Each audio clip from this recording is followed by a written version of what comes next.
Happy birthday. Yeah, you didn't know I knew that, Tom. Happy birthday to Trev Alberts.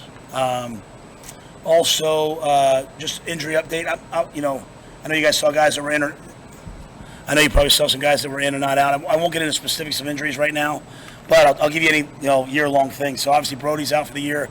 Maverick Noonan hurt his knee on Saturday, out for the year. Not an ACL or anything like that. Just kind of a freak thing. So he'll have surgery this week. Be about 6 months.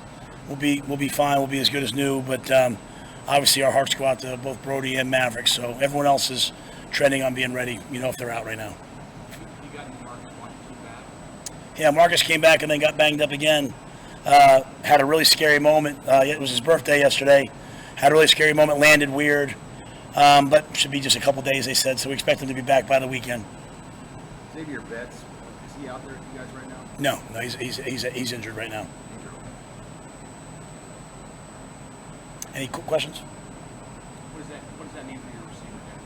Just where you're at with guys banged up. How do you feel about the receiver depth right now? Yeah, I think it's a really good opportunity for our guys. I mean, receivers all along have been, who are going to be the guys, right? There's not a lot of returning production.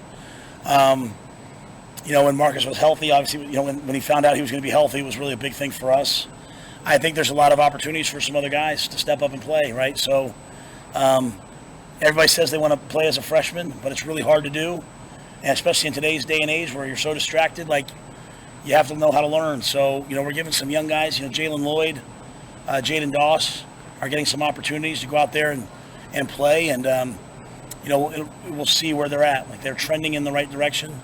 But Billy's a guy who's unbelievably productive. Alex Bullock's having a really, really good camp. Alex, you guys know how I feel about Alex, and a lot of other guys. So a lot of guys are taking advantage of their moment. So, but that's probably of all the positions, that's where the most questions are right now for us on offense. We kind of know who the guys who have played, but that's remains to be seen. Was Malachi out there with you guys? No, he wasn't out there today.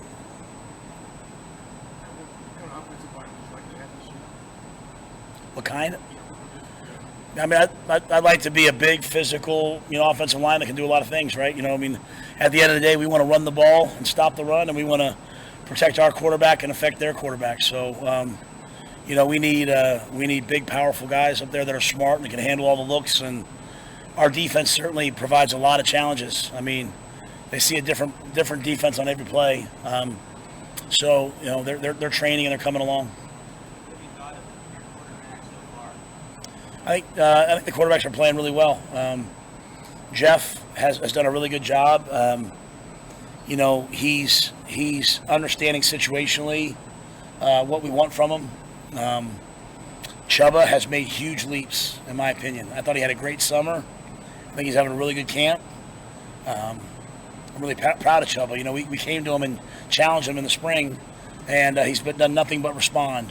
It's a credit to him and his family that a lot of kids nowadays run and hide, and Chubba's took everything head on. And, Heinrich continues to grow and develop. So they're all three guys we have confidence in. What Chubba, you say Chubba's made huge leaps. What's that look like? John Wooden used to say, be quick but don't hurry.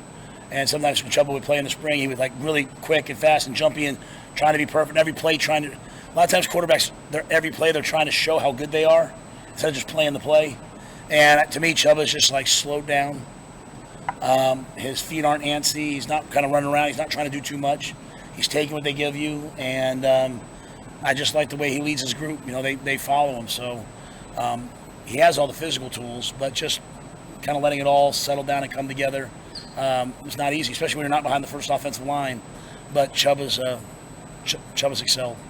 Coach, you've had some time to coach with Donovan Varela. What have you seen from his coaching style? What about Donovan?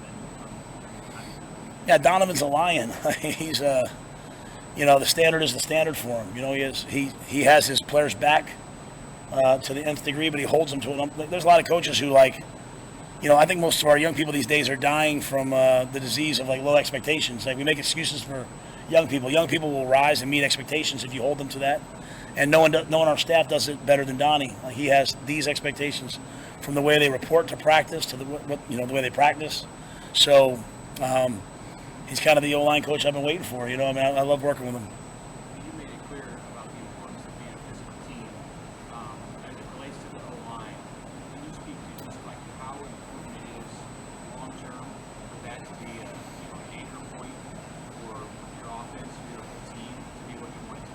Yeah, I mean, I think it's the offensive and the defensive lines, right? You can't be the type of team that we want to be if you don't have great offensive and defensive line play. And then, add into that the tight ends and linebackers, your front sevens.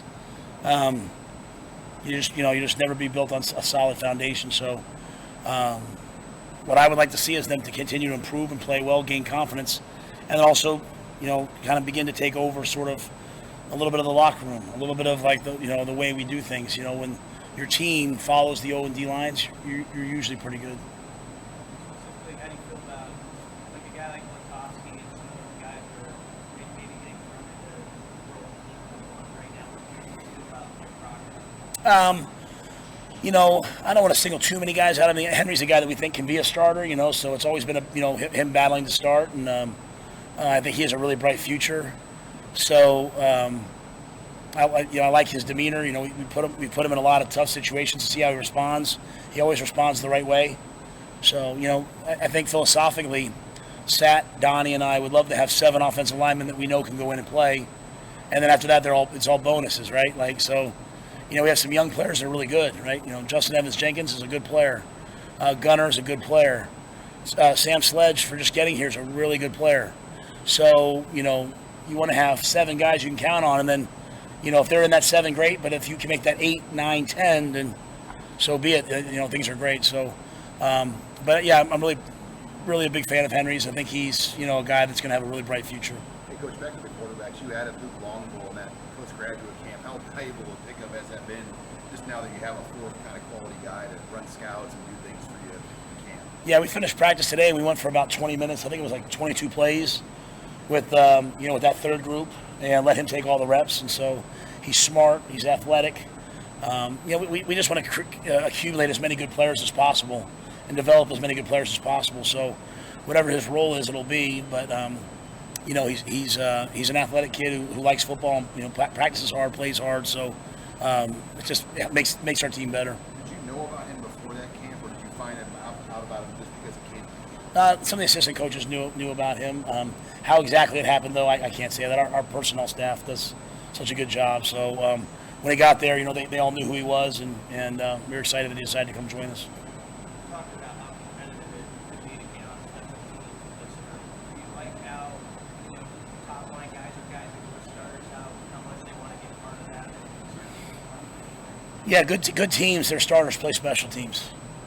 On good teams, your starters play special teams.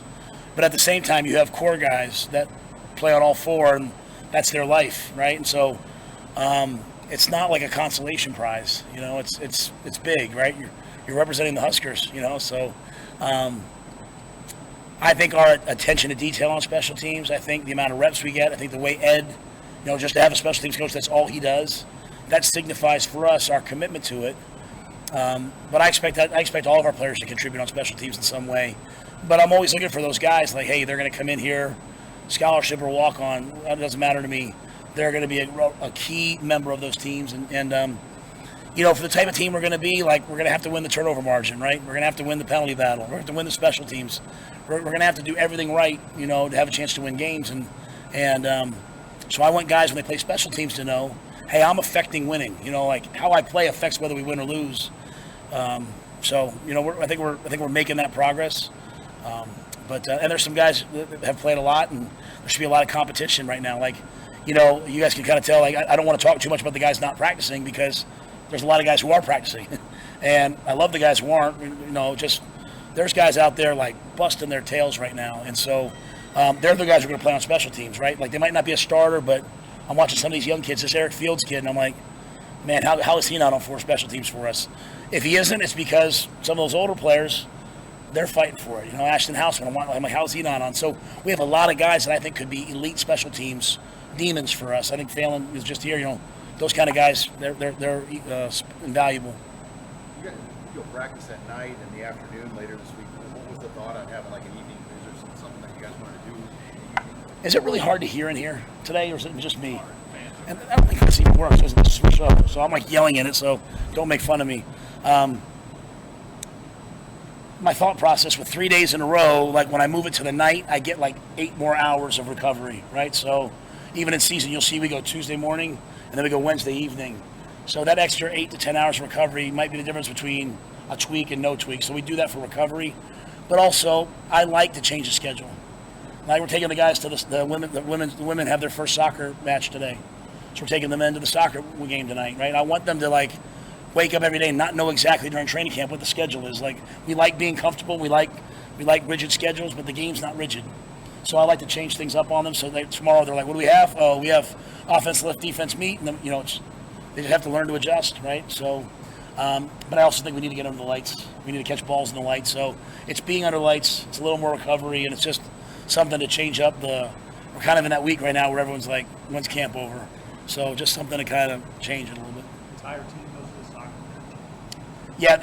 Yeah, maybe guys that are in treatment or something won't, but the entire team will go there, yeah. But our women's soccer team is like, like we have that Olympic day that we did, and they're all out there supporting us. They're doing it with us. You see them in the halls all the time.